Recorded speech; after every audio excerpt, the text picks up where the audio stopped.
Hello, welcome to our painting stream. I'm joined by Lexi today. My dad will be traveling and leaving shortly. This is our D&D stream where we paint all sorts of things for our D&D show, which airs Sundays at 2 p.m. Eastern. Here's Lexi. And we paint all sorts of things like little figures. I have a scorpion here. But also terrain pieces like this river. We just finished a batch of these that are drying. And we use these in our show. Most of these, especially the terrain pieces, we print ourselves in the 3D printers back there. If you're interested in the model designers, you can see them on our website, DysonDungeons.com, under the attributions page.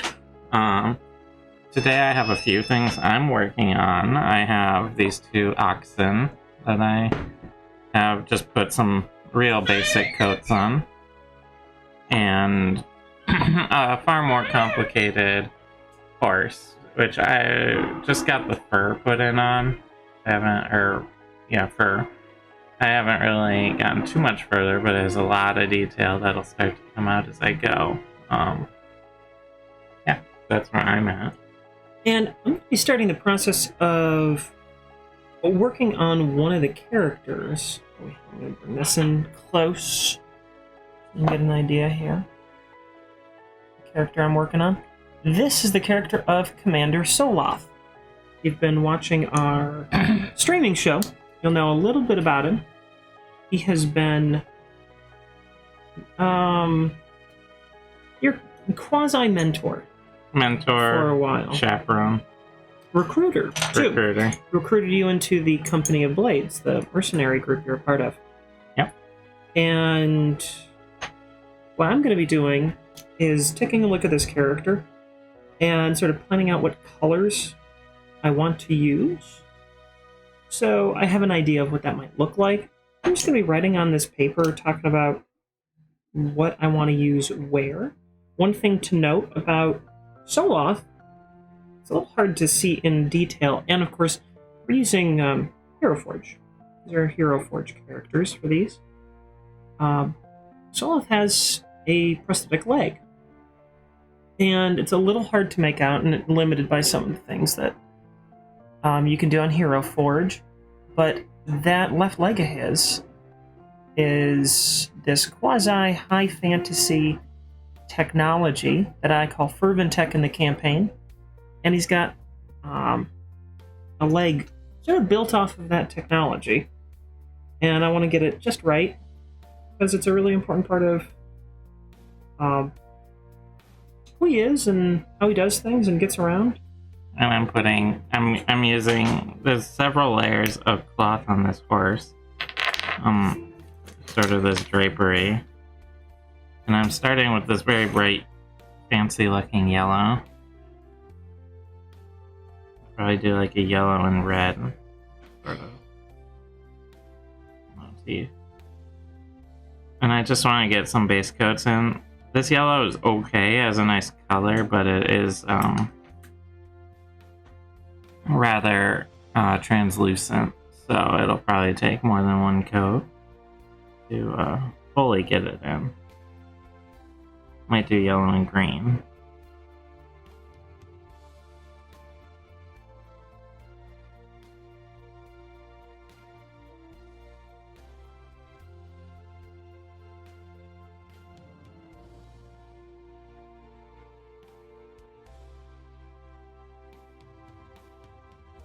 Sol-ath is Fire Ganassi, and I want to try to find the right sort of reddish tone.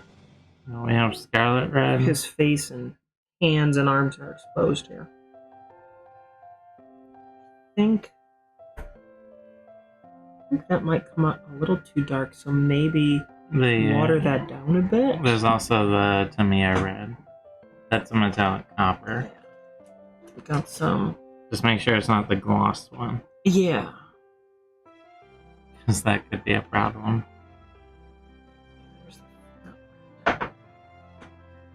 Has this one been opened yet? It looks like it's unopened. Yeah, that's always full. We don't use a whole lot of it. So Separated a bit.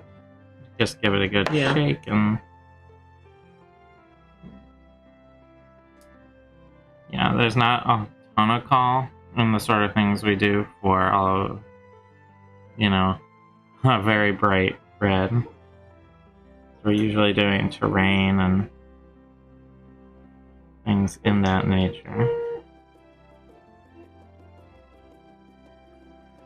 As you can see, this yellow has a bit of a translucent streak to it.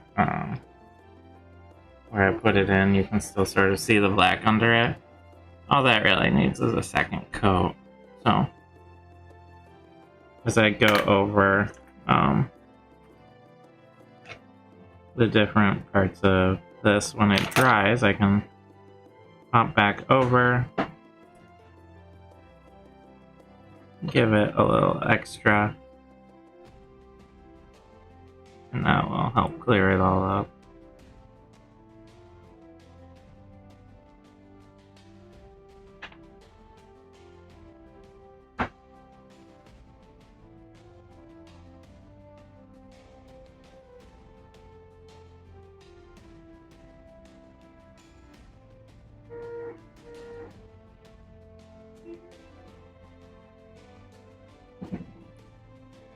Wow.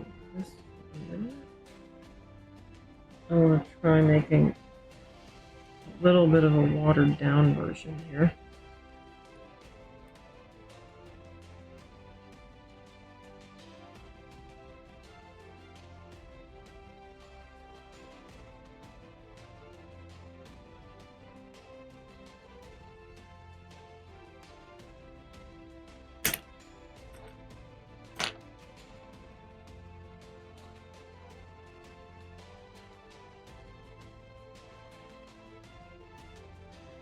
And this yellow only pops a little bit out from the primary sort of covering that this horse is wearing.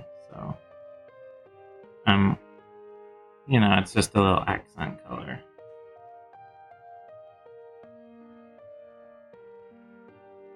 And what I'm really doing here is just getting a base coat in.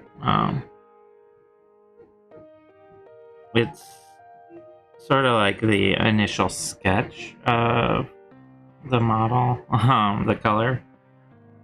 It's gonna be a little off as I sort of work to design and translate all of the different spots that are on this figure. And there's not much yellow on this side because the horse is turned inwards. So it's compressing a bit more. Oh.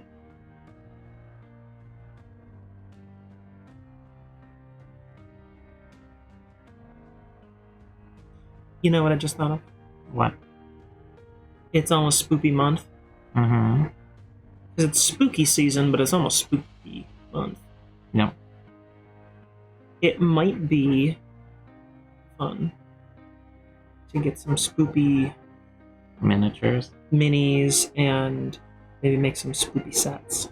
Some like pumpkins. Yeah, that might be kind of fun.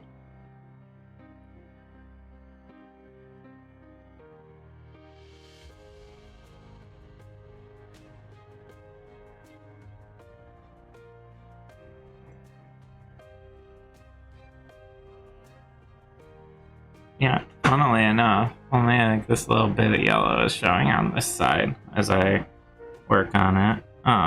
Because the horse is turned inwards so much. From what I can tell, at least. Yeah. Oops.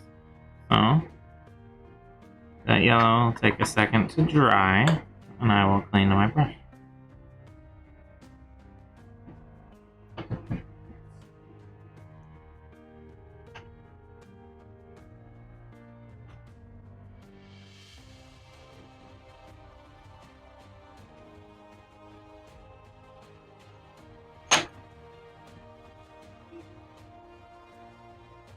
making a palette sample.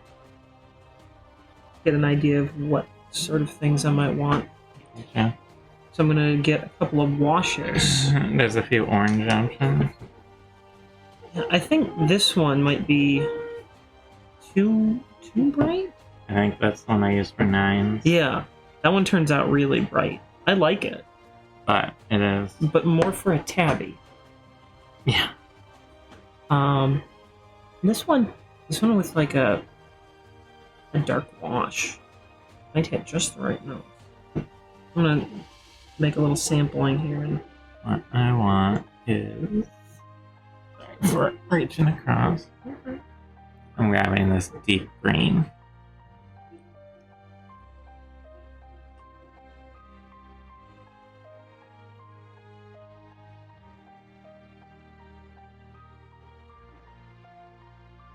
I love that one. It's a very nice green. It's a nice green.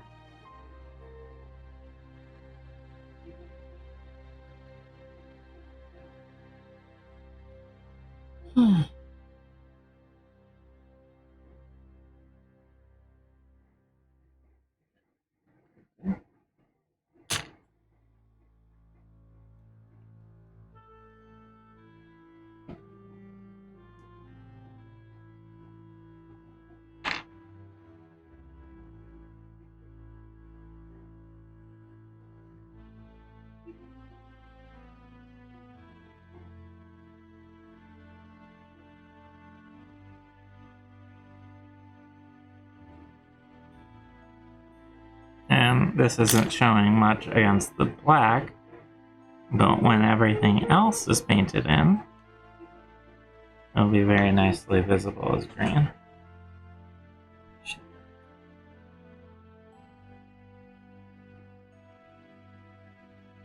Yeah, some of the less used colors need some vigorous shaking.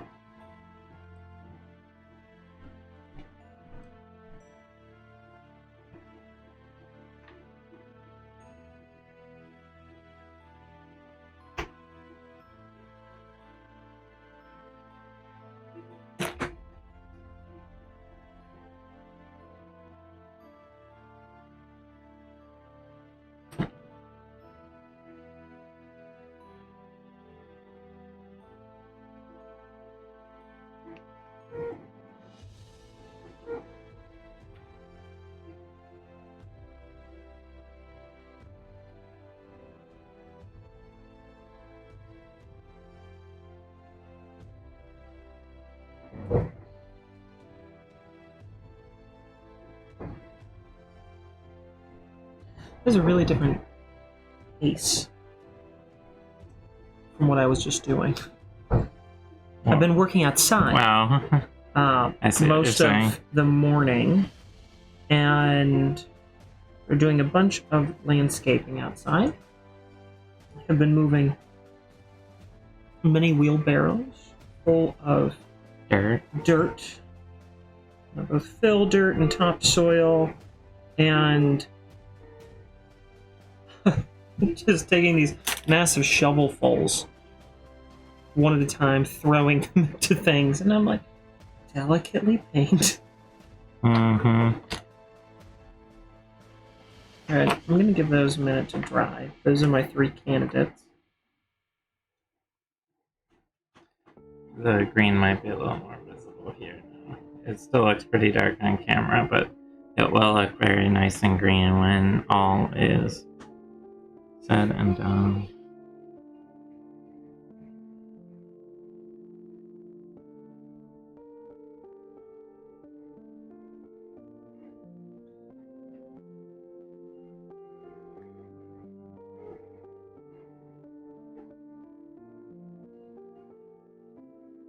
These are very detailed models of horses, so there's a lot of painting and work to be done.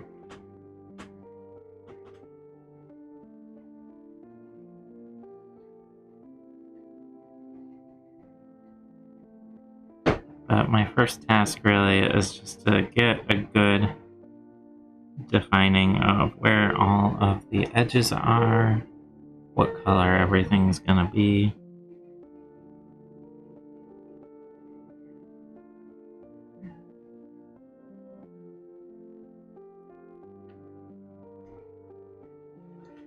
at this level of detail, there's also a lot of little ridges that you want to get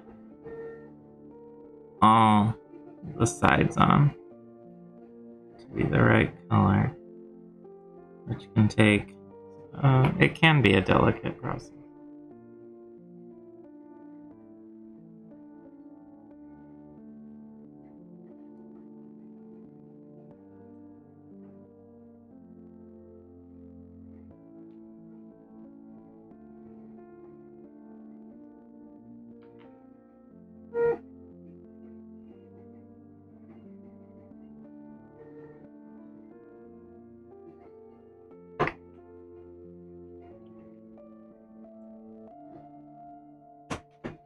And then this is quite a fancy saddle. It has like a quilted seat, which I might do in red, just to play up the fancy aspects of it. I like the way that black goes on. Sol-ath has black hair with some salt and pepper features. And I like the way that black looks. It's a little glossy. And for salt and pepper, you'll probably want to do a dry brush over it. Yeah, I will do a dry brush. I'll need to find the right salt when the time comes. Maybe the neutral gray might be the ticket, but Yeah, is that... it could even be the ivory, which tends to be a little more translucent.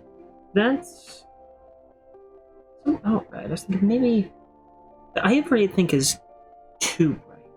It is fairly bright. It's too bright. It's beautiful, but it's just a little too bright for what I'm looking for.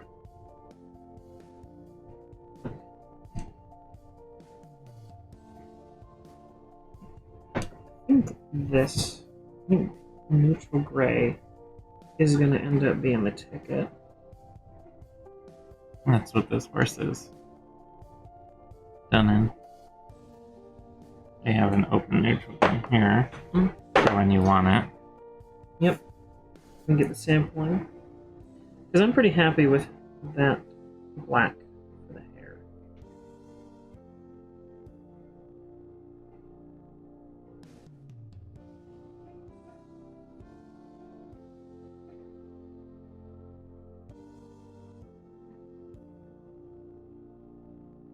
Those are dry. So I'm gonna see what this black wash looks like here. Be careful with that cap, it tends to shoot. I can see that. It likes to splatter.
As that dries, that scarlet with the wash over it, that's creating a pretty nice effect.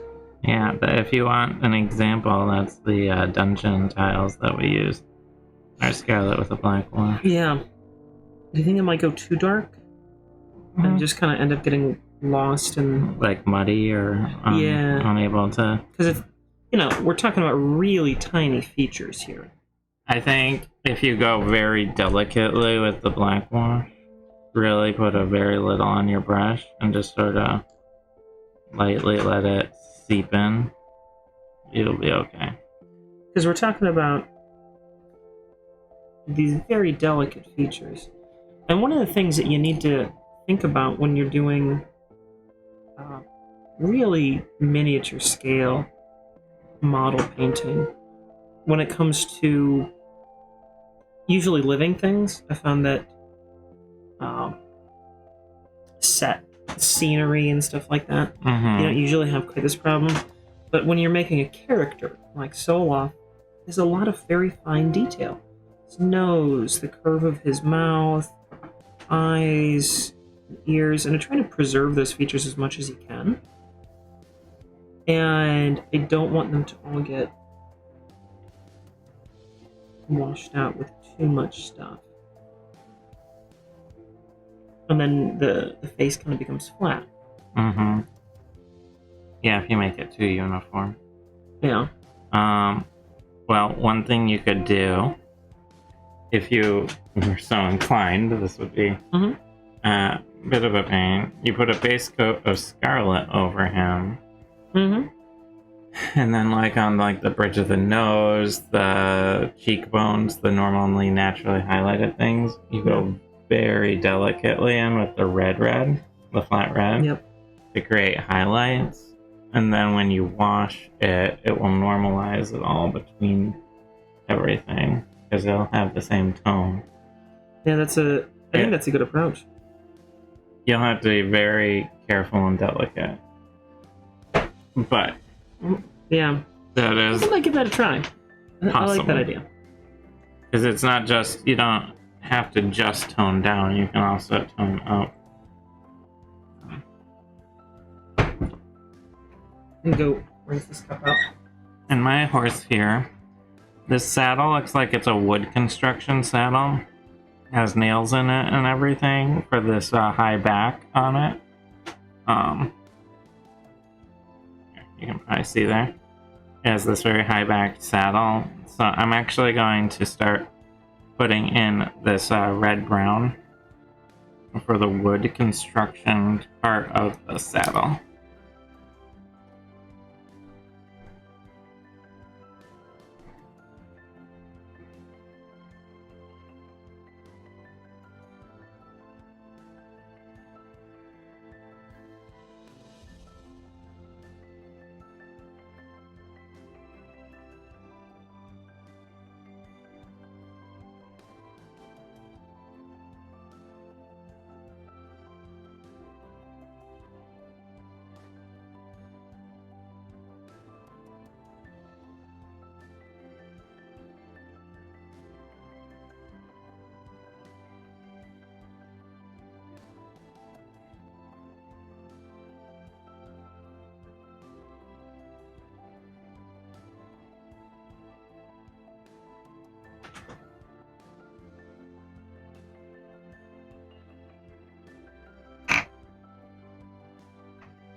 How are those brushes? I haven't tried them. Oh, they're very nice. Yeah. They're excellent.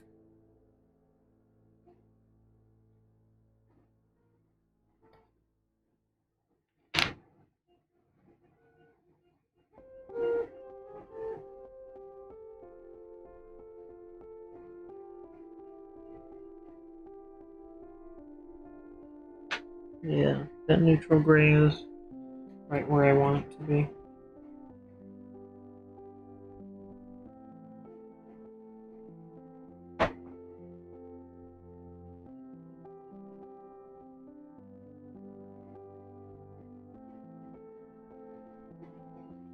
The one thing is with this saddle, it actually has some, I don't know what you call them, spars running down the side of the horse here.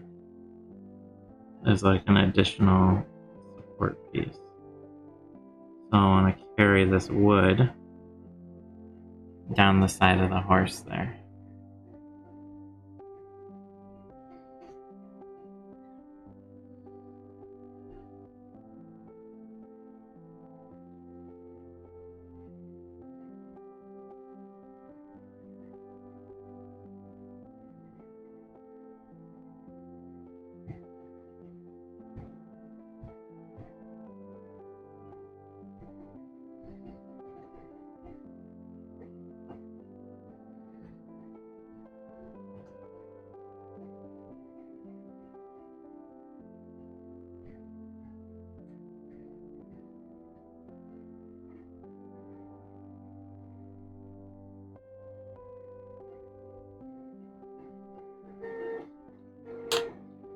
what sort of color do I want for his armor? Maybe I go with something that looks really good against that. Well, we have brasses, silver. Brass. For a miniature, I would recommend not using the larger metal bottles because they're very liquid. They're very liquidy and they will run. Yeah, I did the. They're great for environmental stuff, but Yeah, I did the corner pieces on this. yeah, And that. They look great, but they do run. Little runny. For something as fine as a figure.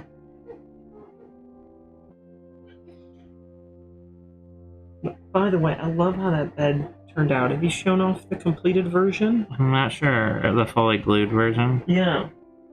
Yeah, that's one my dad did. Is it all set now? Yeah, he didn't glue the bed itself in because it sort of slots in. Yep. I really love how this turned out. Was it done by your dad? Mm-hmm.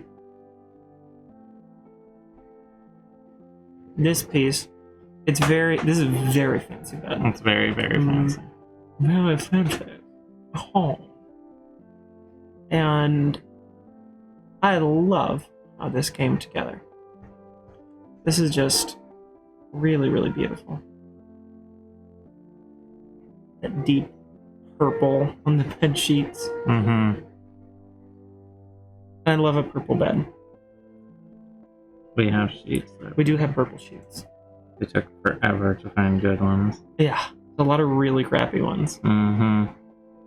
And all the little brass painted pieces at the top.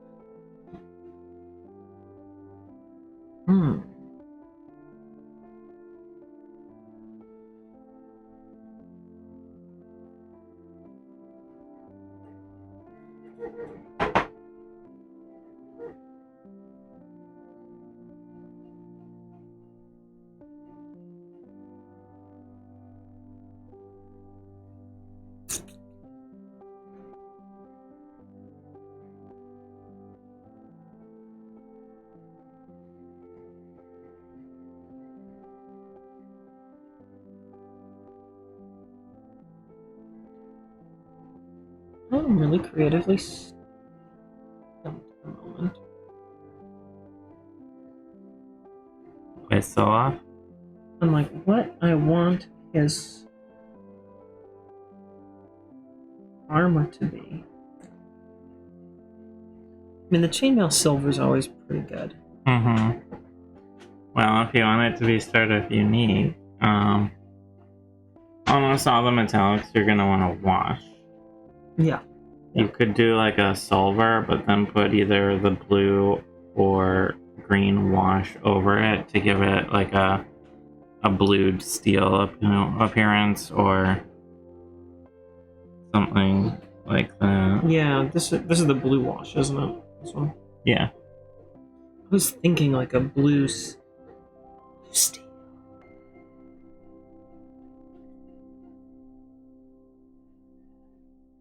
If you understand that joke, You've seen the movies. I'm sorry, but also not. It's one of those really dumb but awesome movies.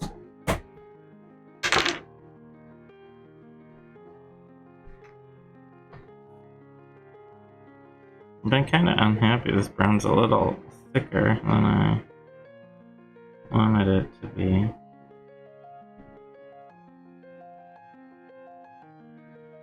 And I might remove it from the back here. It came on way thicker than it should have. Yeah, let me see that. I don't know why this paint decided to be extra thick, but Yeah, it really did go on there pretty thick. so. I mean, I think it's still usable. Oh, it's fine. if But you, I'm just gonna pare it back a little. yeah. The nice thing about paint is it's really easy to work with, but I won't need the horse. Yeah. Since it's still pretty wet, I'm actually just going to take a little wet paper towel. Make sure my hands dry. And this is the part where she shows she's way more skilled than I am. I would never attempt this.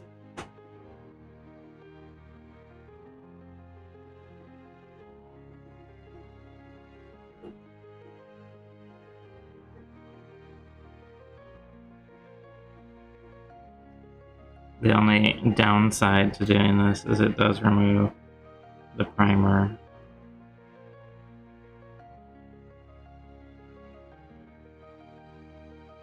As well. So it's going down to the base of the model, which is something that I can overcome pretty easily, but is slightly annoying. I just didn't like how it was settling as it dried.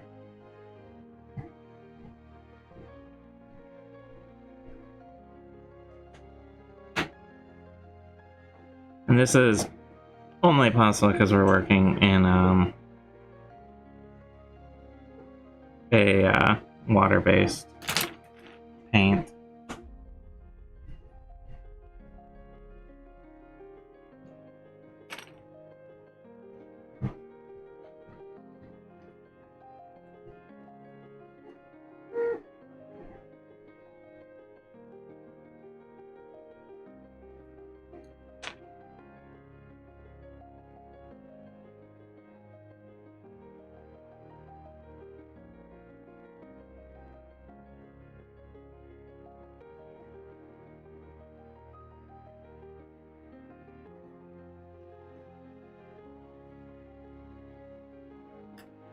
Alright, so I removed enough of it from the back there that I can work with it.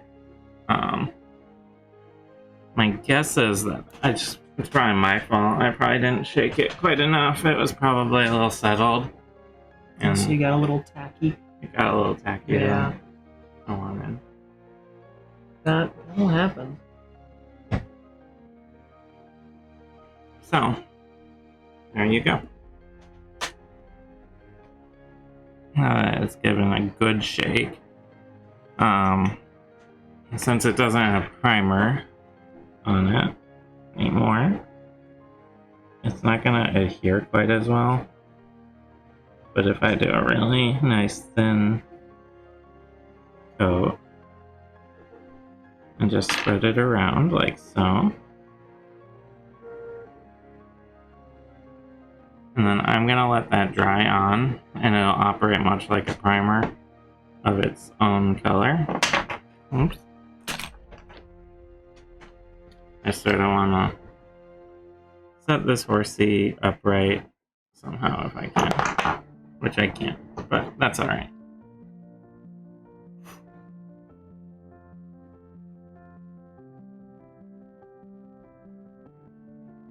I'll just leave that there for a minute to dry on its own. While it's doing that, maybe I'll take a look at one of my oxes. Give that horse a chance to settle for a minute. You riled it up. Uh-huh. I feel like I want to do a whinny, and I'm not. I'm gonna restrain myself from imitating a horse.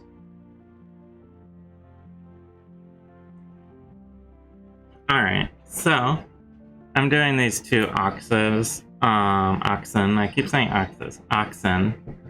The ones that we bought, these are purchased ones, and they came pre-primed, but the primer is awful. It's really bad primer. It took a lot of work just to get this base coat to adhere properly. I should have just re-primed them, honestly, but... Well, that's a good lesson, then. Because we've used, several of that brand. Are they all that way? No, this Scorpion was the same brand that I did, and I didn't really have any problems with it whatsoever. this jaguar that I painted. Also, Problem free. no problems really at all. Only maybe one small one. So would you say that it's, even from brands that are 9 times out of 10 good on the prime, would you say it's worth it to just prime it yourself? I would say do some tests. So when I started painting these and I saw how badly it was adhering to the primer, I should have just stopped and gone and primed them again. But, you know, I was on a show and I just sort of decided to muscle through it and do a couple layers, basically. You'll sort of be able to see undoubtedly what I'm talking about as I put in this darker brown fur on top. It's just like whole patches might not fully adhere and flake and stuff. It was pretty annoying, if I'm honest.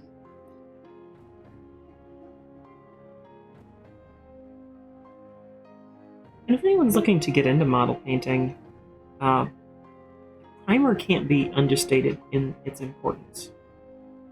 You really, really need to prime all your models. Yeah, painting on raw plastic or in some cases pewter, and if you're doing like some of the higher end Warhammer figures, your paint's just not gonna stick if you don't prime. It's pretty one of the basic things to do. And all that primer does, it's basically like a very light spray paint that goes onto the figure and allows you to it creates a surface that lets the paint you're using adhere much better to the figure. It's creating a more tactile surface that, while not particularly noticeable to us, it is very noticeable to paint. So, I don't know if you can see too well, but as the brown is going on, it's actually some of the models still showing through because this primer sucks.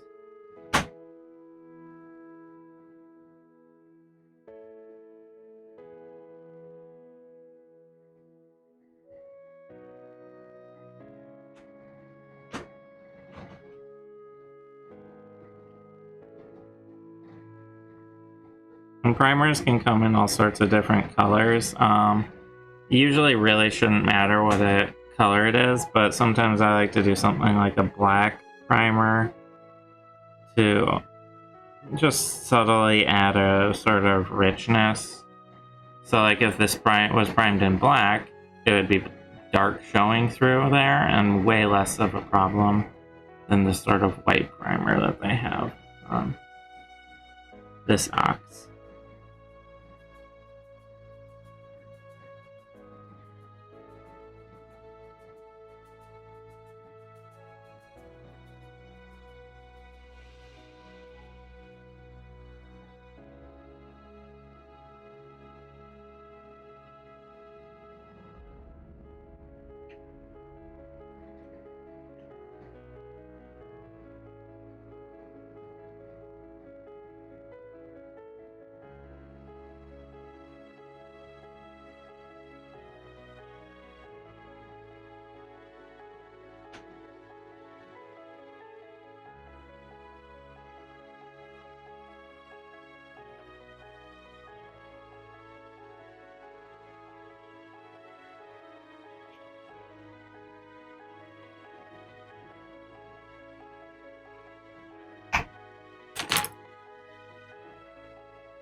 These are impressively large ox, though. It's probably, in D&D terms, a 8-foot tall ox. Yeah. That's a big ox. Ox are pretty big animals. Yeah. You get like what? I think like 6 foot usually at the most. It depends on the breed. Yeah, I suppose it does. There's a lot of different ox out there, and this might be a buffalo instead of an ox, a bison, or it could be an oryx. Oh, it could be. Aurochs were a Ice Age era. Well, I guess no, they were around later too. A giant cow, a very impressively large cow. And in D&D terms, I've really discovered this in all of my model sourcing and printing and designing and scale and everything. Nothing is really to scale perfectly Ever. in these games. I think the Warhammer miniatures do like a fairly decent job of keeping things at scale. But that's because it's all one brand. One brand, one system. And you just have to sort of give room for a little artistic license with So I know crafting. the red, brown, and the that the body is, and the flat brown that the hair is, don't show too much right now, but they will later on. I am trying. Have you guys tried this copper yet? We haven't tried either of the coppers. Okay, well, I'm going to try the copper. Alright. I'm thinking some really cool copper elements down here in his leg. You could do copper with a green wash. Because it's patinaed. Mm-hmm. Yeah. So I'm going to have that one ready. And let's see what this copper looks like. Looks pretty cool down here in the cup. We'll see what it dries like. And I'm going to do a few samples. So I want to see what the wash comes out. I'm just looking over my horse right now. I'm getting a gauge on what needs to be what color in some areas. The big hassle is going to be the leather, which makes up all of these little bridles, parts, reins, stirrups, the little butt harness, I don't know.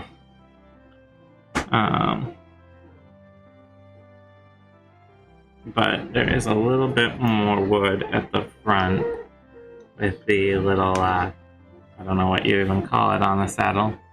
The saddle pommel up front.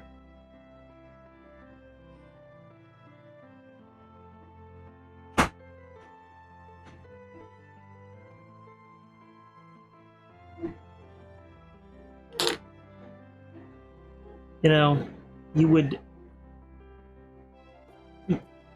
I really worry that people are going to think we aren't professional saddle makers. I'm very worried about that. Are you saddled with guilt?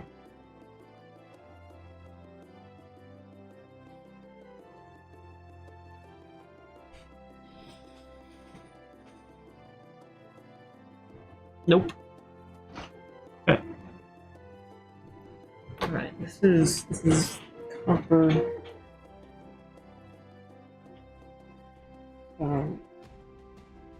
Yeho. Let's see. Where did we get this from? We don't have any others like it. We got it from my last order.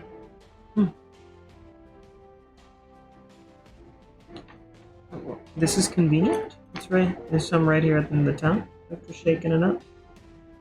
I just need a little sampling.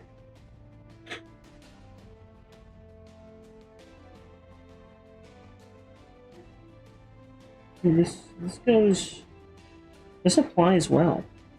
Does it? Is it smooth? Yeah, it's nice and smooth.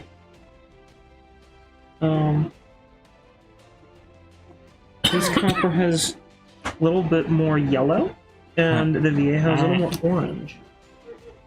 Bye, UO. Bye-bye. Have a safe trip.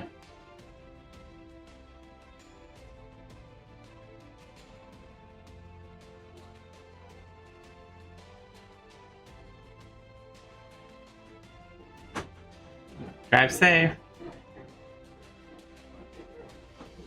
I'll try. See ya. Okay.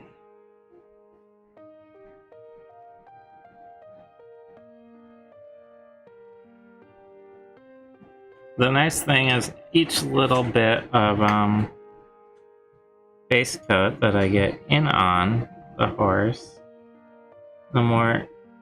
the easier it is to sort of see what's what on the horse. It helps define the whole shape just a little bit more each time.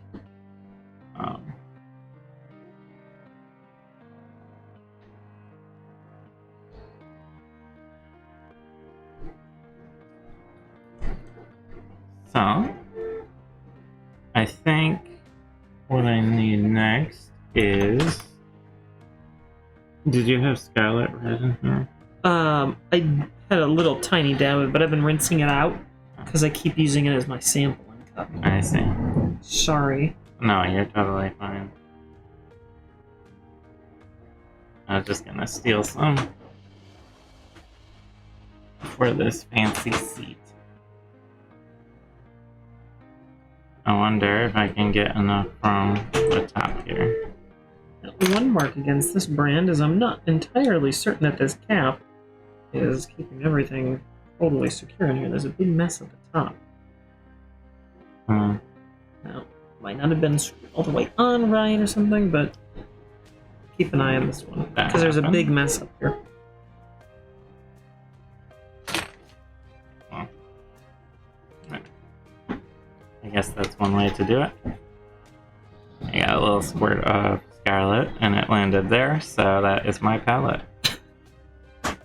You can't be fussy, right? No.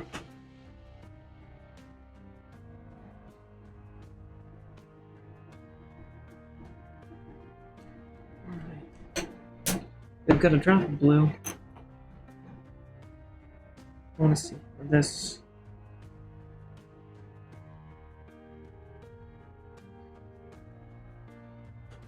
Goes into here.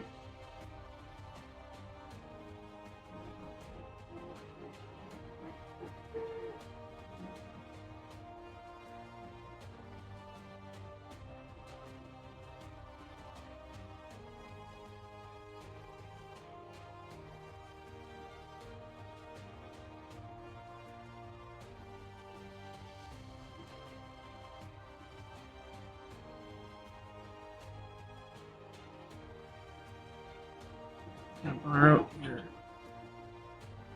Do a little dry brushing. Or a little drier brushing. With this.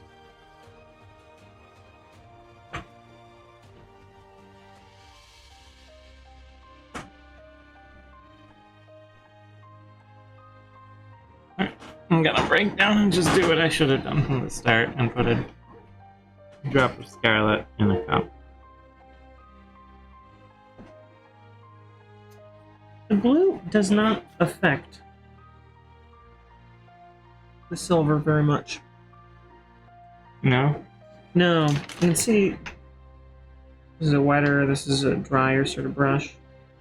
And it just sort of skates across the top. It doesn't really permeate on it. I think that's sort of the nature of the metallics. Yeah.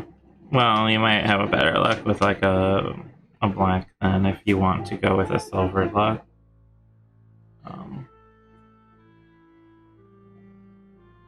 You can always alternatively go with like a brass for that sort of red and brass look.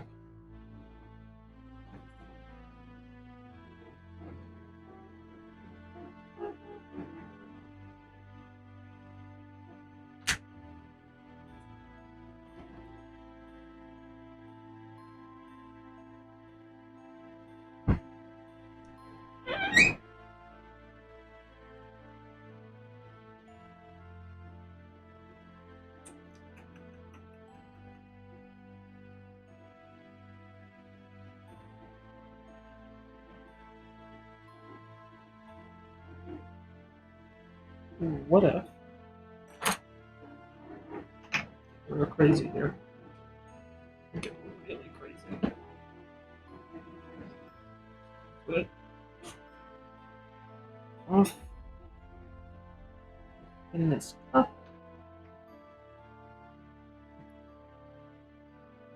I'm gonna go rinse out. Back.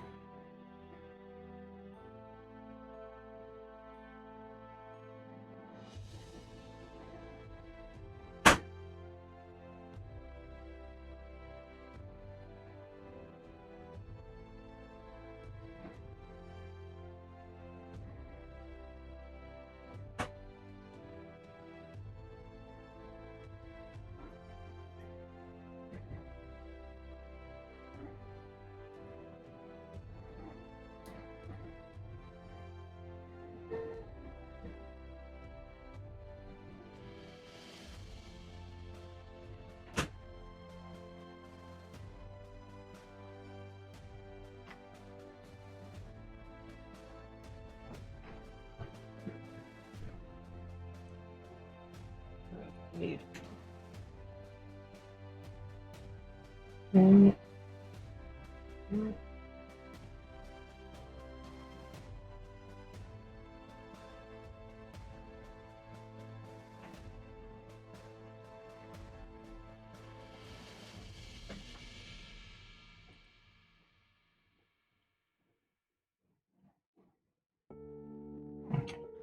Ooh, I like the. Is that the gloss red or is that the scarlet? It's drying still. It's the. Oh, that's cool. I like that. These are some massive ass horses. Like, yeah, they're like war horses. Like a 10-foot tall horse. Yeah, it's a war horse. Like a whole human, and then another human. No, yeah, see, it's only. She's like 5 feet tall. Yeah, but she's like 5 foot. 5.5. 5'6", somewhere in there. So I guess it's like a 7 foot. 7 foot horse. That's horse. pretty reasonable. That's pretty reasonable. She could drive. She could ride on that. She could. Yeah.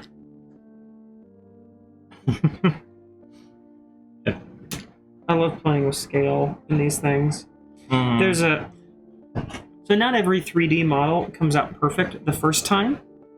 Sometimes 3D models,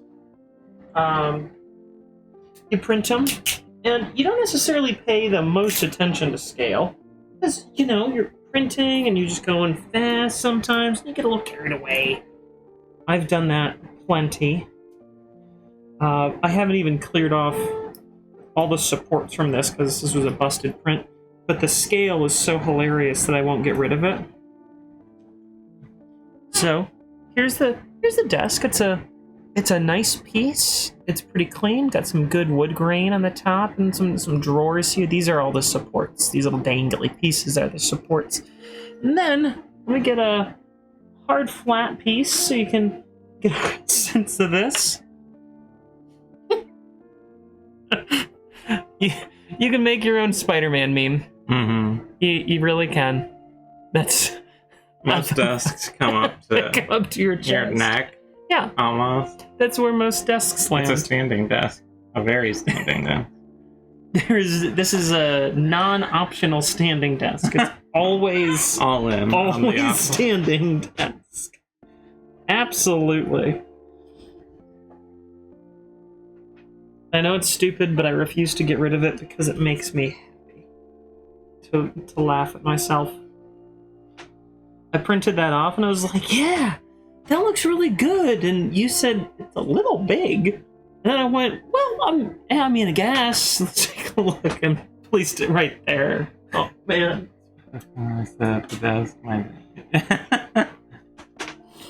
Hi, Katie. Yeah. That. Just like, I think you maybe missed the scale a little. This is typically this is where desks come. So I'm working here. Exactly. That's the scale. So I'm gonna start laying in the leather here. there's a lot of thin bands of leather that what you should do is control the amount of paint on your brush. What I didn't do here is control the amount of paint on my brush because there was a cat by the door and I stopped to look at it. So I'm gonna have to redo a little bit of the scarlet, which is fine.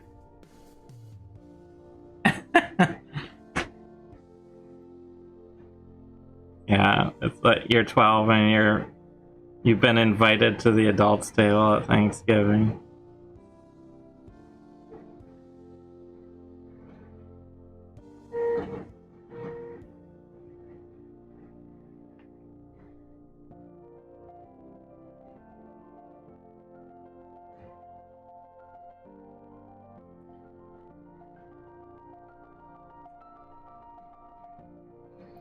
I was trying out a combination of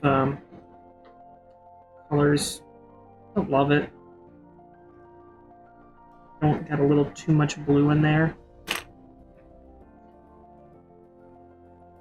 Try adding a bit more silver.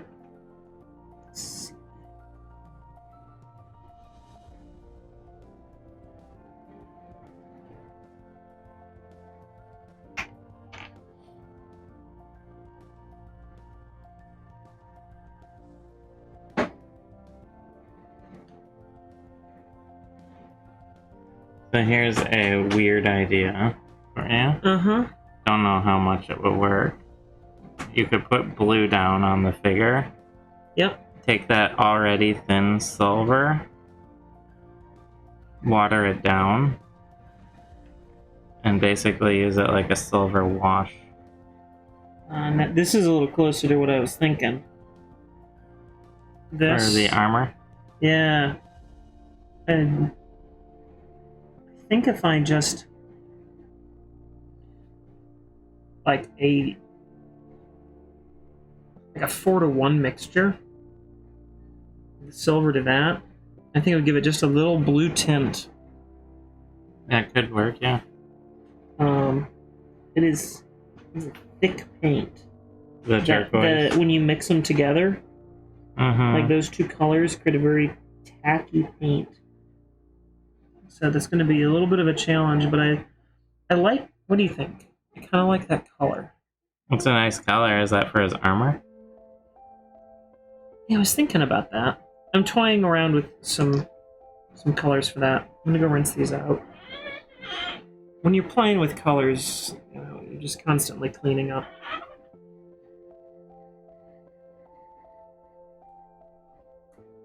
All right. So I'm working on the leather straps that are everywhere on this horse. It's a very well-bound horse.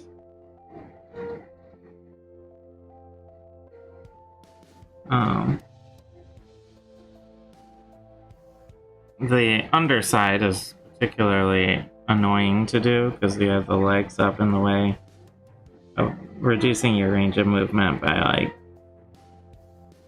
50%.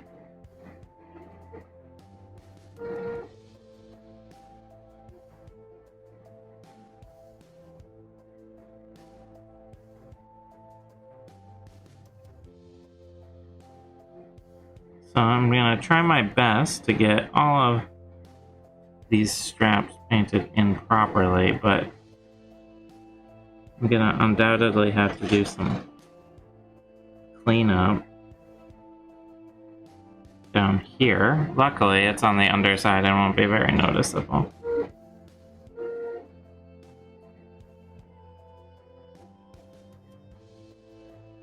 But I find the more I can get the primer covered with the color it's supposed to be, the easier time I have of working towards the final product.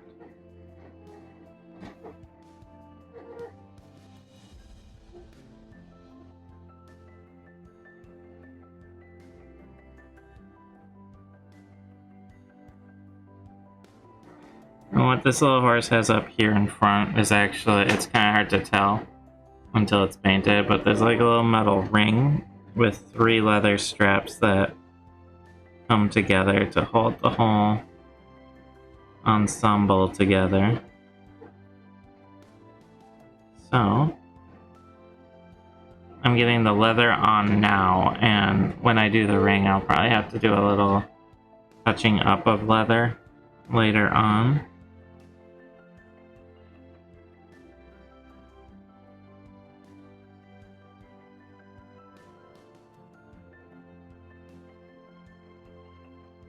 This is going to be a tricky part because it has these sort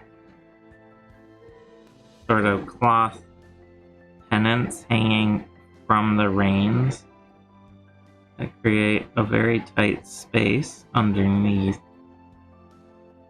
I can see a spot that I need to touch up on the fur underneath there that I didn't see on my first pass because of how difficult this little spacing is.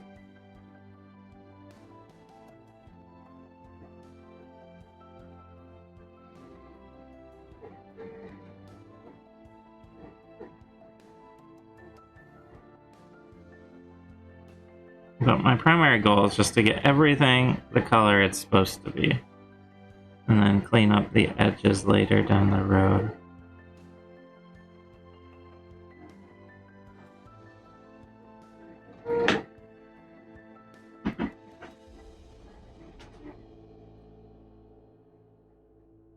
Ooh, yeah.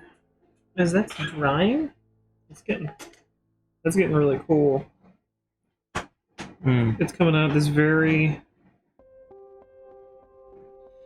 Honestly, that's how I always imagined mithril. The sort of turquoise When silver. I was growing up, yeah, this...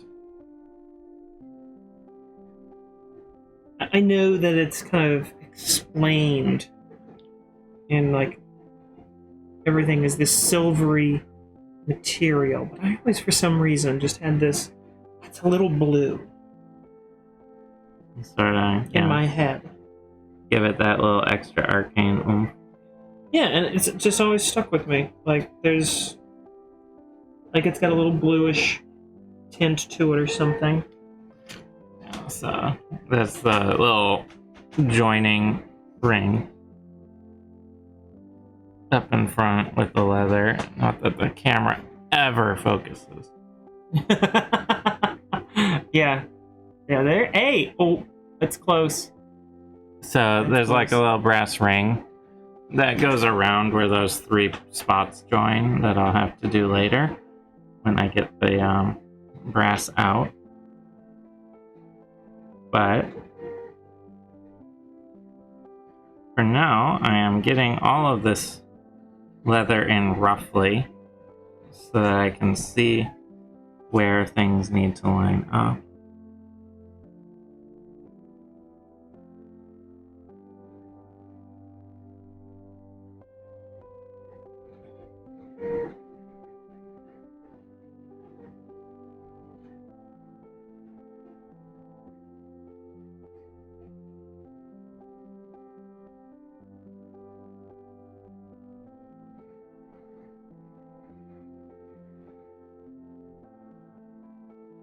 I'm sort of sitting here going through the motions of how do I want to paint this piece. There's a lot of little tiny crevices, and I'm using the brush with nothing on it to just see, alright, how can I get in here? What might I be able to squeeze in through these little cracks? How delicate is that? You do so much planning. I'm always just like, well, alright, let's just start. Yeah, but that's kind of us. Yeah. I just sort of start. I'm like, oh, maybe I'll make this color this color. This color looks pretty good. Let's try that. Which never, ever comes back to bite me. I have never seen that happen. Been painting with you for a while now, and never encountered that. Oh. Or it just comes back to bite you. Mm-hmm. I'm perfect 100% of the time. What? Yeah. Alright.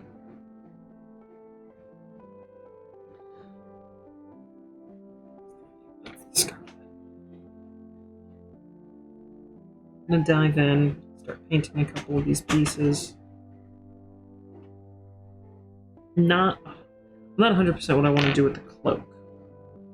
Well, don't you already know? Because it's a Company of Blades cloak. Yeah, but I want to make it like a little special. Just a little, like, I know I'm going to use the Company of Blades colors, but I think I'm like, okay, what can I do? What can I do here? Make it just a little extra. fancy.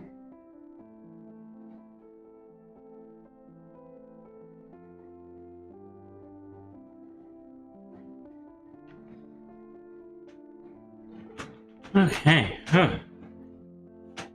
That's about 30% of the leather on this horse. Painted in. That one's got a hell of a lot of detail on it. Yeah, I know. Like, we have oof. 4 of these super high detail horses, and they're always really complex.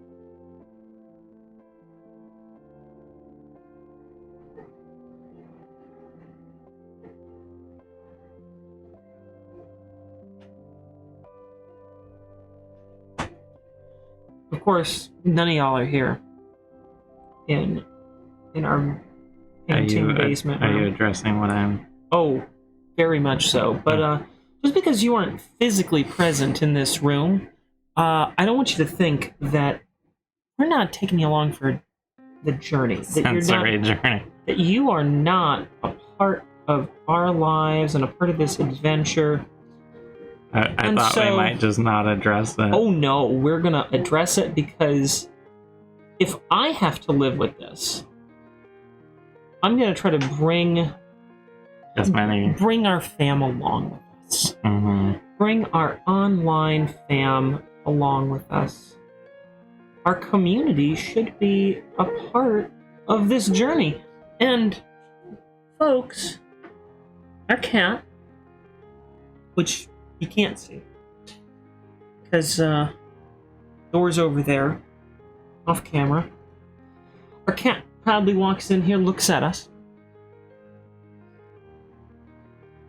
does a little, like, very gentle, very, very soft meow, and just rips one. Turns around, goes, just lets it go. And it smells like the worst ever thing. I smell dead things that are more enjoyable than this. I am suffering. I've changed poopy diapers quite many times in my life. I don't have kids. I have the much younger siblings. I've changed poopy diapers. I've cleaned up dead things. I've gotten bad shipments. I used to work in food service. I've gotten bad shipments of food. Nothing that I've ever smelled compares to this right now. Oh, good, he's back. He's just like, I heard you talking about me, and I wanted you to... And my butt. Keep smelling it. Oh, God. It lingers. I know, it's not going It's not going away. I wish my animals would scare themselves and go away. Our dog will just lay there. It will be silent, and it's always dead. It's just like this small, like, laying there, tiny depression of the torso. And then the room's uninhabitable. Yep. And she didn't even blink. She doesn't acknowledge that it happened, even. She will come in. I think she blames us for it. She'll come in, crop dust the hell out of us, and then just walk out. Yeah. Like, moms, I just wanted to share this with you. This experience. I'm like, I thought you might enjoy. Hi. You're welcome. Hi, Sophie. How are you? Okay, but... Oh, God! Oh, no.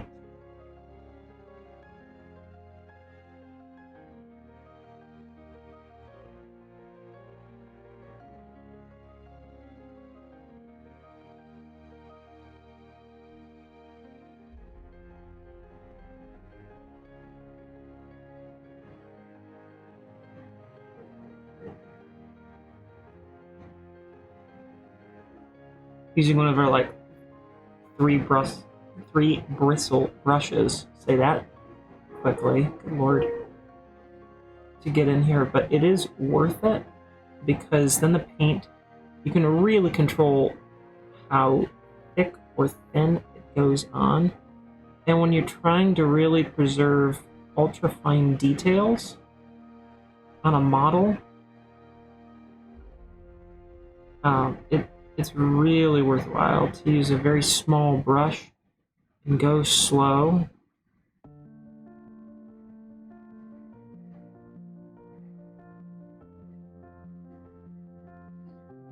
I am pretty happy. I'm pretty happy with this.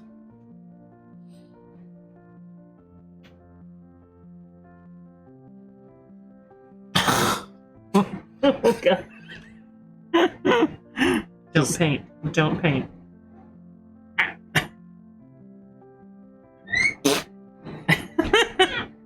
How would you feel if I just did that to you? You do that to me. Hey, don't headbutt you. I might fart around you, but I don't headbutt you. Even when I'm really high, I don't headbutt you. You've definitely headbutted me before. When? Do you really want me to tell you? Yeah, yes. And you're pretending to be Catra. I do not. I do not do that. Yes, you do. No, I don't. But lying to the good people of the world. I've never headbutted you. You have, huh? I've not.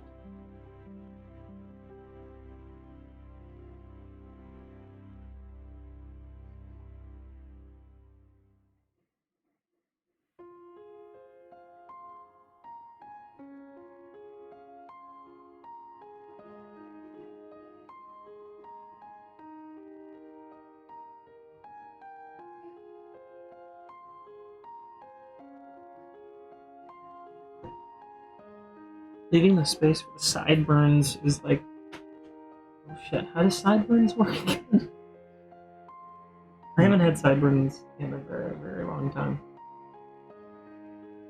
Sideburns are a mystery that no one really understands.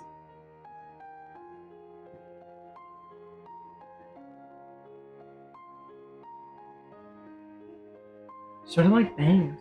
No one gets them. Like, no one understands how they happen. Where they come, where they go. Oh. They just coast into town and disappear as quickly as they can. Yeah.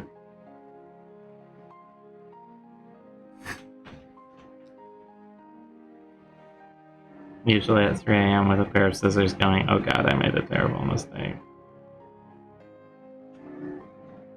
Both in and out.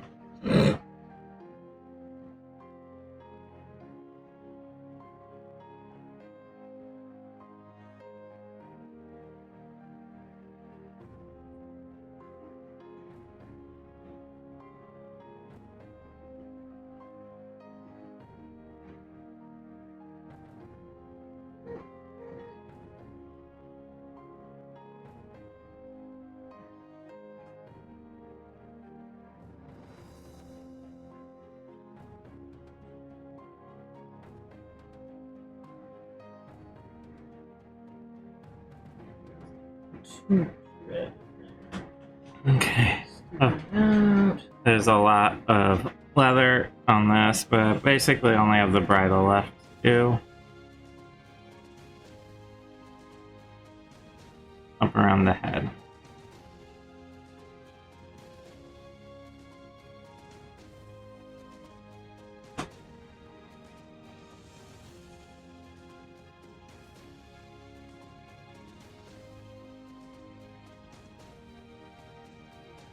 And a lot of this is really sort of a quick and dirty sketch. I have a lot of areas that you might not be able to see from here that need to be cleaned up, but definitely need it. A lot of little edges that need to just be better defined, things like that. But at this stage, it's just about making sure I get the right colors in the right spots.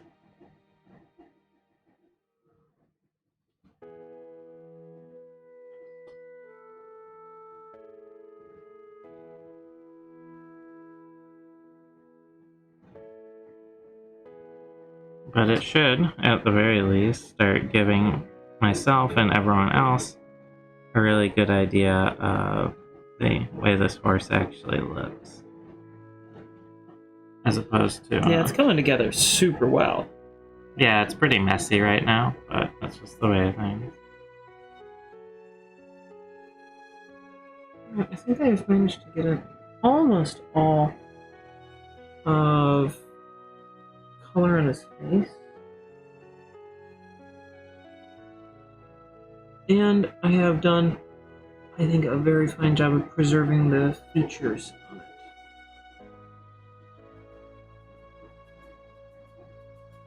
Which is always the thing I try to do the most when doing any model painting. Preserve those fine little features.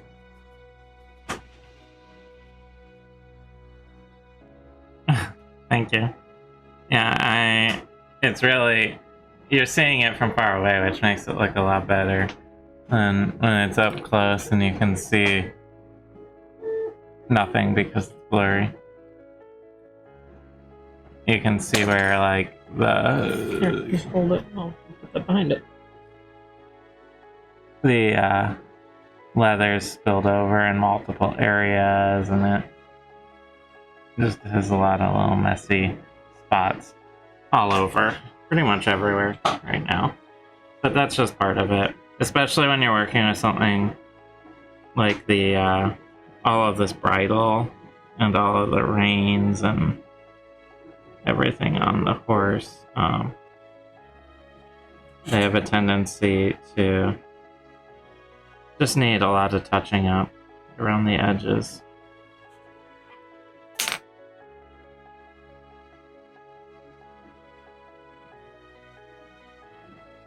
What do you think on this when you are done?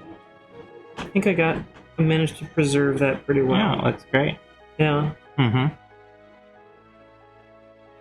And then I think I'm gonna put, well, I'll do the arms. These are mostly right on. There's actually, I don't have the most steady hands in the world. Like they're fine, but I definitely shake a little.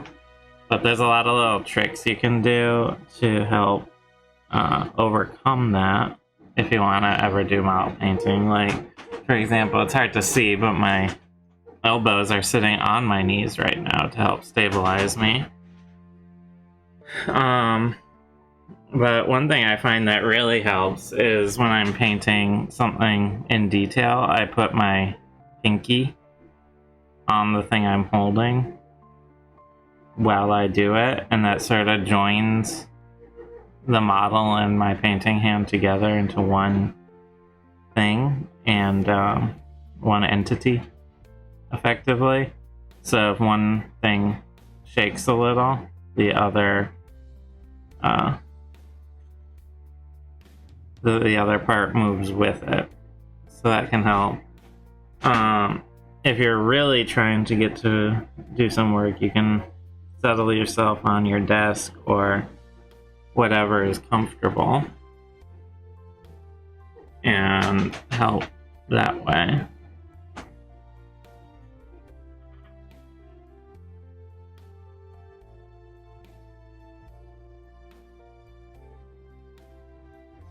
So, and then there are some other tricks that I haven't really tried, but I know if you have a very shaky wrist or even like a tremor, you can use some like rubber band techniques to go around your wrist and help it really focus. I'm not too familiar with them, but I didn't know that. That's pretty cool. so shaky hands don't necessarily have to be a huge impediment to model painting, as long as you're willing to take time. It's mostly about just being patient, which I'm usually not.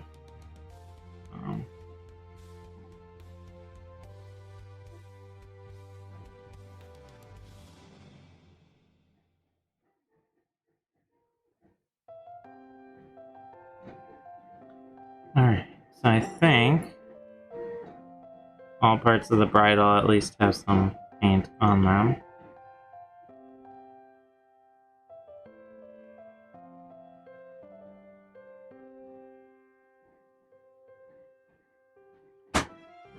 Oh, there's one part that I forgot, which are part of the reins that stick out from the little banner pendant thing that is on top of it.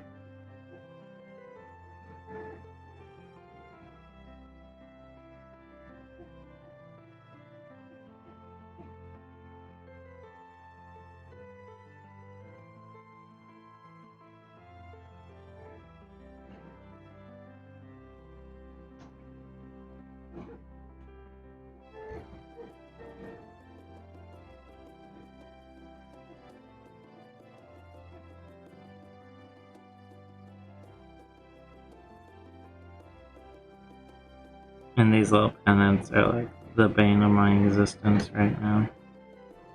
They're so annoyingly in the way of everything.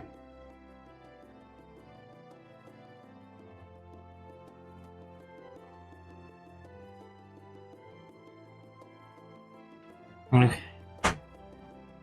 There we go, roughly. I think I have all the leather parts. So, set that down for a second while I clean my brush. Set my leather aside until I need it later.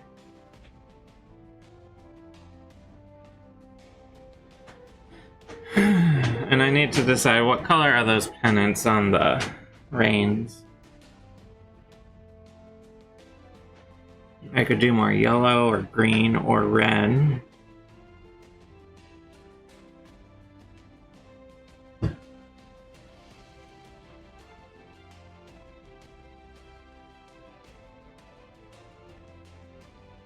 I'm thinking I'll continue the green, which I need to get out anyway because there was a little spot I missed on the butt that I didn't see until Just now? Until I was doing the leather.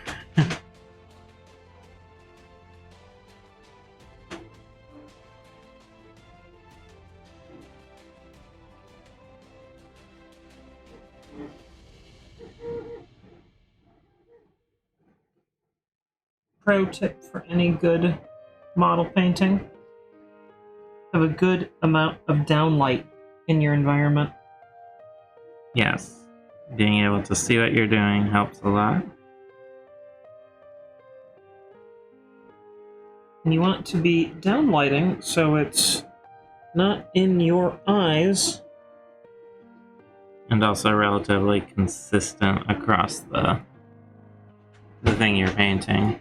Yeah, I actually feel like when it comes to painting and really seeing what you're doing, lighting, having a very good consistent light.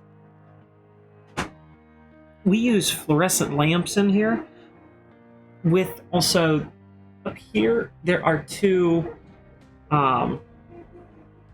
these are these incandescent old ones? Yeah, they're old. Yeah, they're old incandescent. But when they eventually do burn out, I think we'll probably replace them with some LEDs that are that warm white color, so we have this nice broad spectrum mix of colors that makes a fairly good composition to see how colors are coming through. I used to sell commercial grade lighting. So talking about color temperature and accuracy and warmth and kelvins and lumens, those are all things that I am now weirdly aware of. I think I got...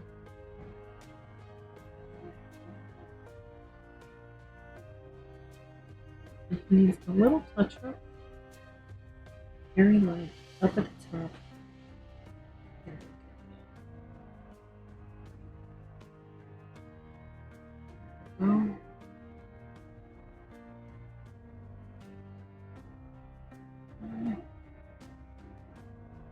There we go. There. And I'm liking that. I like how that color's coming out. Yeah. Scarlet red. I think I will get just a real quick splash of that flat red, like you suggested for getting highlights like up here on the cheeks. Mm-hmm. Yeah, daylight bulbs are really, really good. I have always enjoyed working with daylight bulbs. Yeah. Another nice thing is it can help with, like, mood and stuff, too, right? Yeah. If you're, prone to getting sort of depressed or sad in the darker seasons, they can help with, overcoming that a bit. When I was doing the commercial lighting stuff before my business partner in that embezzled all of our money, which is, I don't recommend it. Don't recommend that to folks. Don't embezzle. Bad. But before he did all that, we were working with a major university on a retrofit for all of their classroom buildings. Swap them over to daylight color temperature LED T8 fluorescent tubes. So all of the classrooms would feel like you were in the sun. It would have the same color range as sunlight, and boy, that would have been really nice when I was going to school, because good lord, trying to focus and feel comfortable at all under just nothing but bright fluorescence. It does help your mood a lot.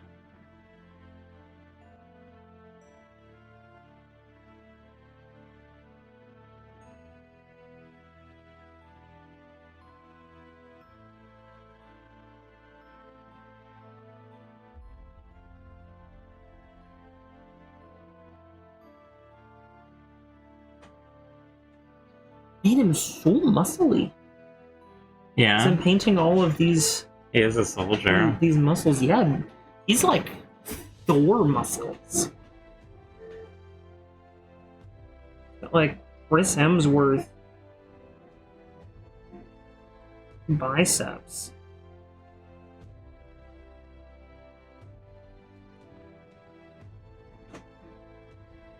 He's beefy.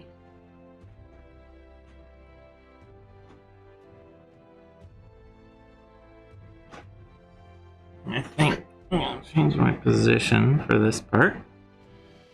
Really.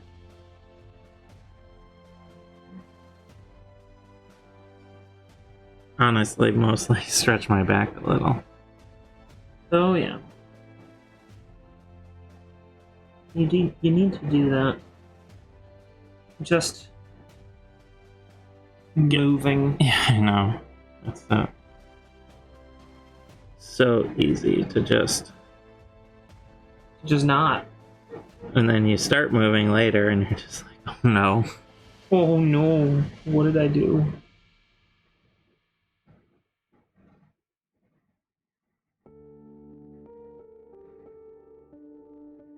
And the older you get, the worse that gets. Yay. So my much younger sisters, speaking of age, they are almost half my age. And my mom and I, who are much, obviously I'm the oldest, we're much closer in age than she is with my youngest sisters. We laugh about how we all have all these different, like, goos and lotions that we put on when we're done with our shower or right before we go to bed. Like, this is my eye goo. This is my foot goo. Here's these things. And my younger sisters are both just like, what are you doing? What is wrong with you two? And then we both look at them and give them this, like, oh, You'll be here soon. one day. You will. And then when they start talking about that, I'm gonna hit them with, like, a how the mighty have fallen.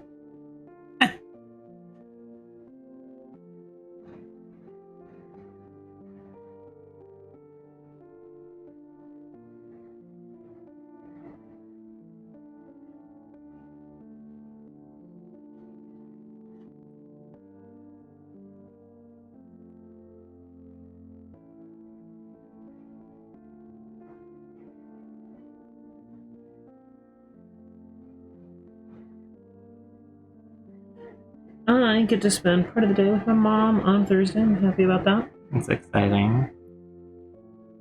When are you heading out, by the way? I'll be heading out Thursday morning. I'll be gone for, I think, until the mid-afternoon. I'll be gone. Okay. And she's showing me this house she bought. She's fixing up.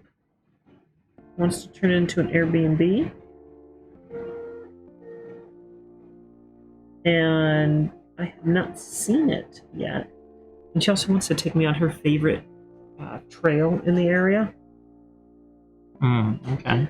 And, like, do kind of a little run, walk, jog thing. Are you gonna take Sophie?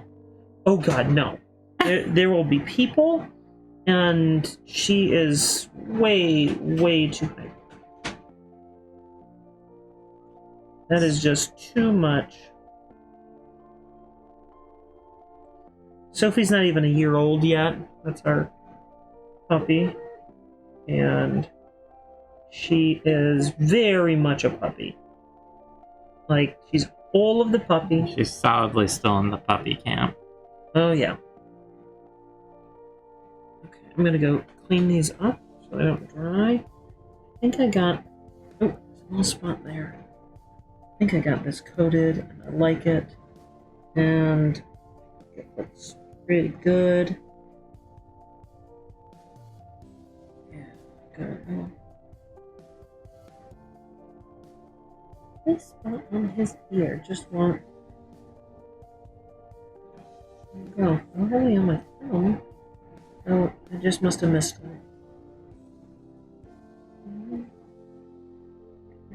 Yeah. There we go. I'll be back in a moment. Squeak. That's a squeaky chair. So I am losing patience on these really annoying rain pennants. They're just like awkward, hard to work around overall. Just sort of annoying, these sort of pennants on the front part of the rain that I'm doing in sort of a dark green.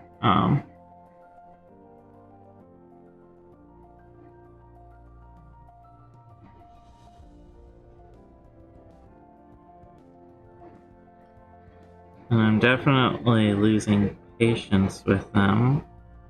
I'm going a little quicker than I should be. But I'm also getting a little sore, so it's contributing to that.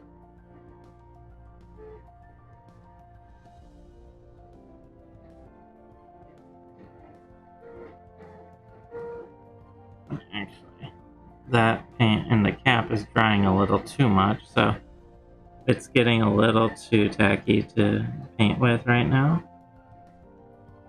So I'm going to switch to the bottle.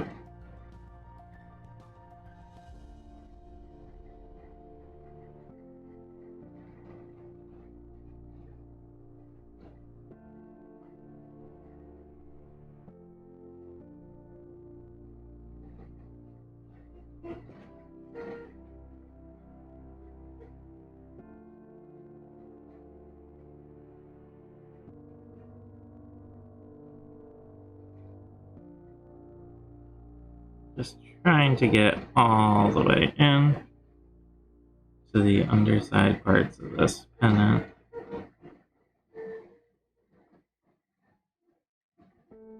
Let's see.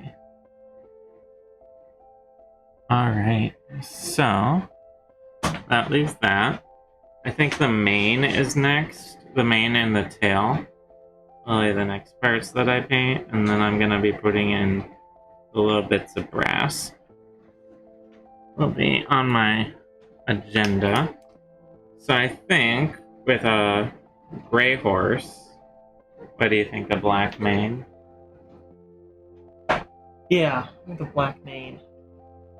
And, you know, maybe put a little gray in there. Like dry brush some gray. As a finishing part. Yeah, like there's a few gray hairs that come through. I'm gonna give him just a moment to dry, but let me see your progress. Can I? Sure. The pennants are probably the only wet part. Yeah. I like that green on there. This is all really nicely coming together.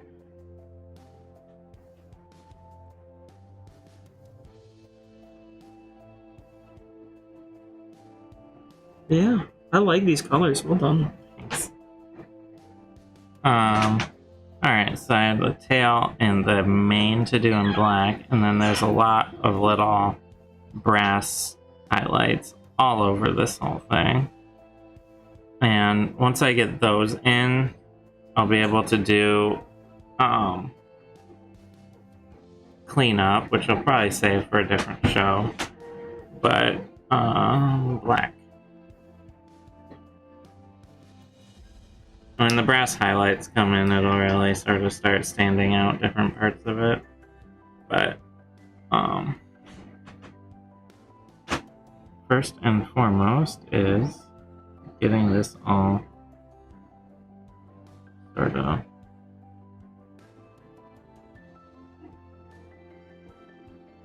up and running with the mane.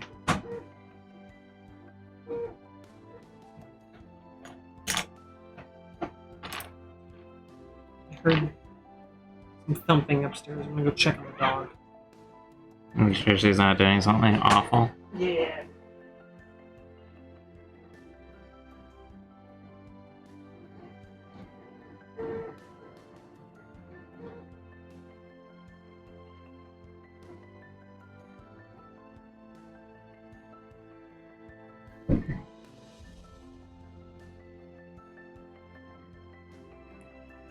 When painting black on a black primer, it can be a little difficult just to see what you're doing, but the black I'm using is a lot darker than the actual primer part, so it's not so bad.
Just sort of getting a quick and dirty mane in here.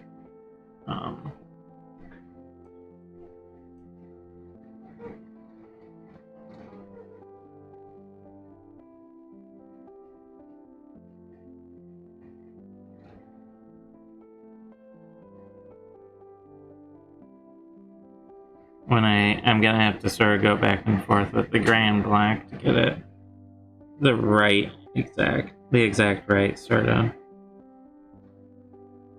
shape.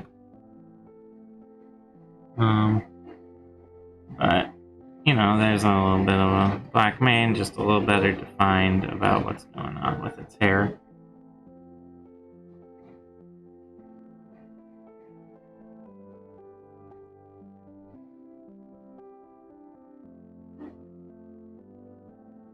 And then the same with the tail, which can be a little tricky because of the way it is hugging the rest of the body. I have a little loose bristle on my brush that I need to pull off before it causes horrible problems.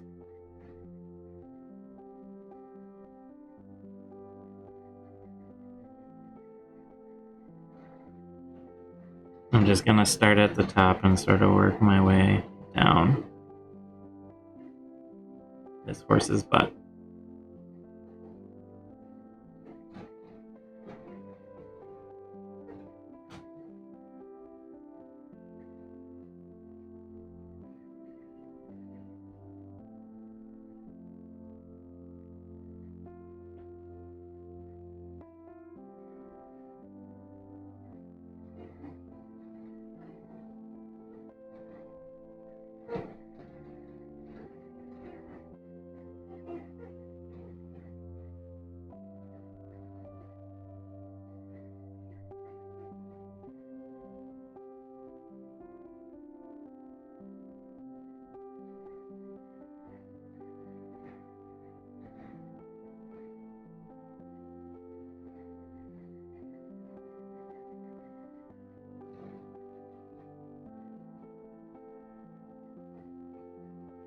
Just getting this all a little better defined and a little better covered than what the primer had.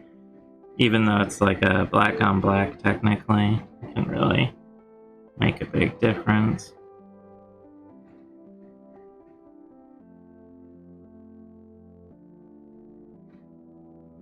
Even as you make little slip-ups that you're gonna have to fix later. Which is okay, it's just annoying. You meaning me, talking to myself.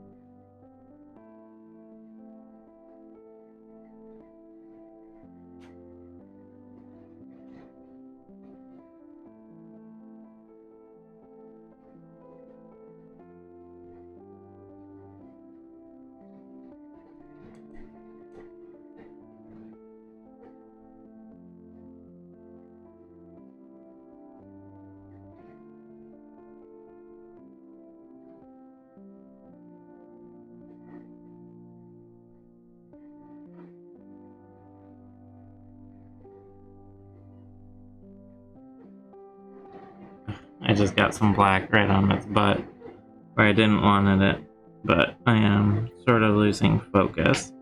So that's gonna be a big cleanup later. I splattered a bit. Luckily it's all in an area where I can just go over it with the gray. So it's not the end of the world. Just annoying.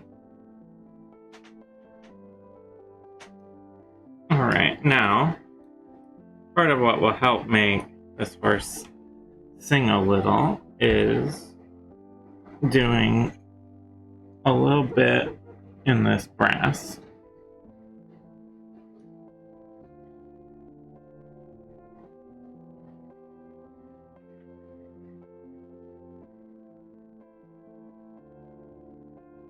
There are a couple spots that have these sort of brass fittings.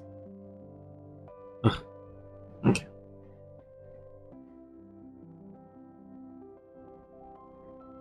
That, as I'll fill them in here.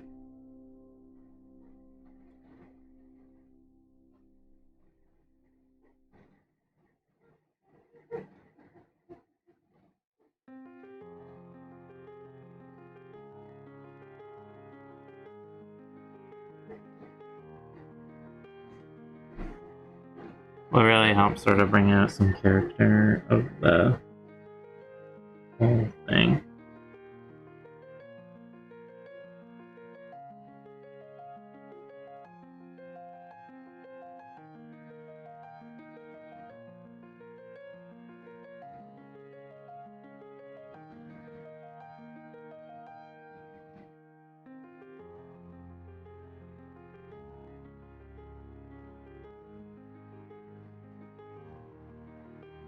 Of course, there's these little like cheek spots.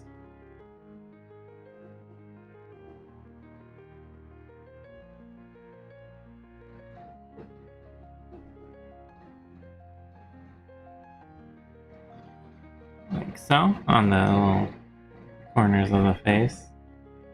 Little breast spots. The stirrups are another part. And these stirrups have like a cloth hanging off of them, so the whole, not all of it is visible, but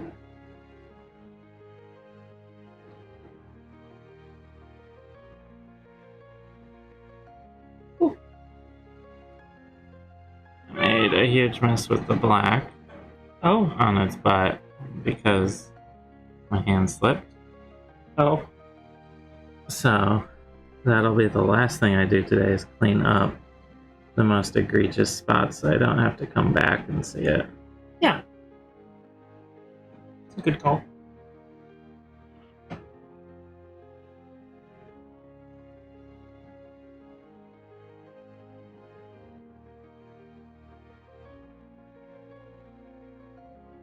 So once that dries a little bit, there's a huge amount of cleanup to do because of that. And as you can see on my hands as well. It's just a giant mistake. Well, that'll happen. So, not a big deal ultimately. Just annoying. Knock my cup in the sink.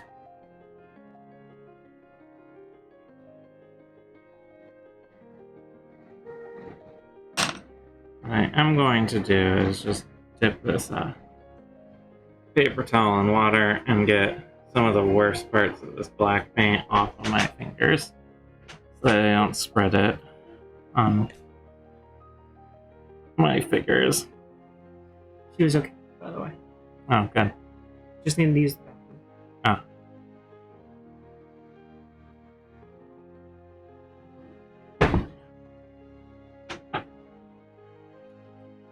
So, to fix this, luckily almost all of it is on the parts that are made up with the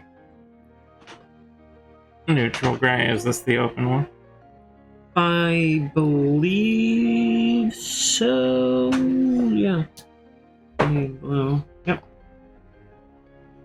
Luckily, it's a fairly easy, quick fix.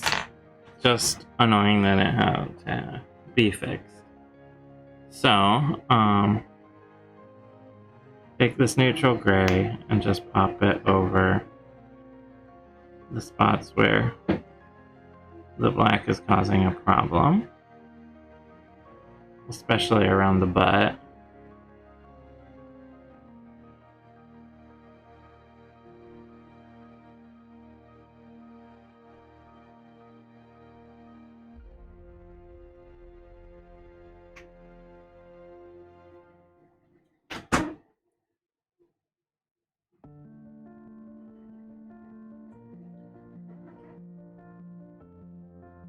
Yeah.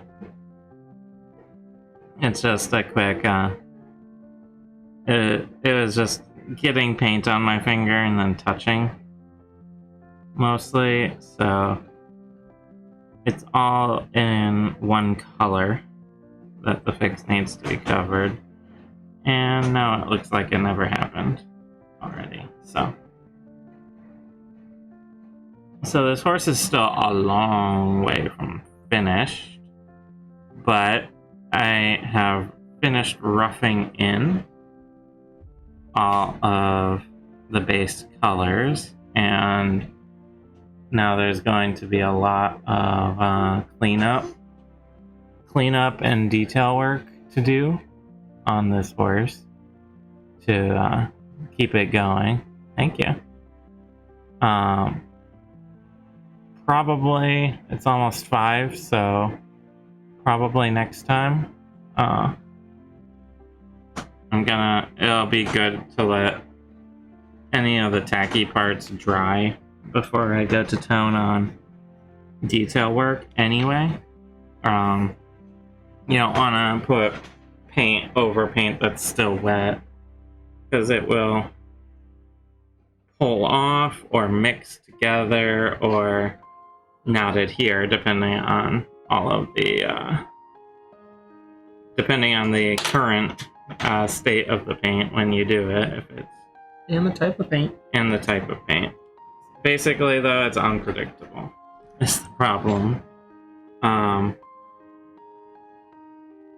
So if you are good, I am going to try to get this hair in, and of course I'm going to have to do some cleanup around the hairline, and I knew I would, and it's really not worth fretting too much on your very first pass here. yeah. If I was trying to make a finished piece on my first pass, I would drive myself. Yeah. Yeah, it would turn into a giant hot mess.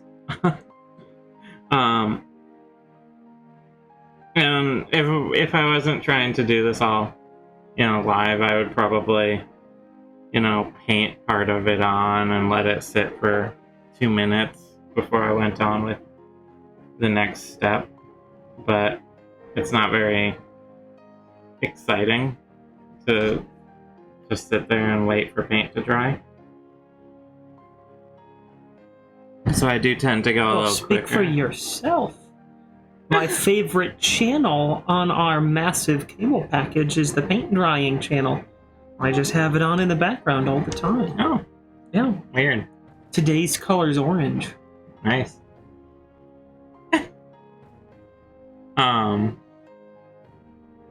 But yeah, so next time I paint, the main thing will be clean everything up on this horse, get it all the lines clean, get all the detail work in. There's a lot of little rivets in the saddle that need either some silver or bronze paint.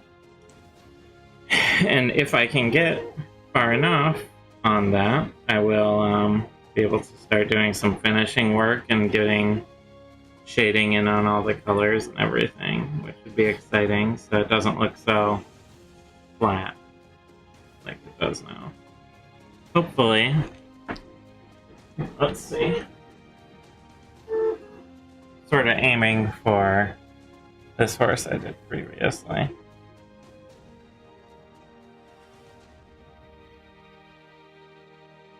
As I'm sure if you've watched this channel, you've seen it before.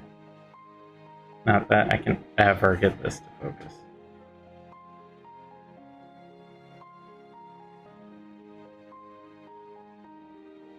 But yeah, there it goes.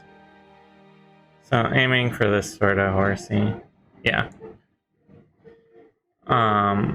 Finish work and all that. We'll see how it goes. But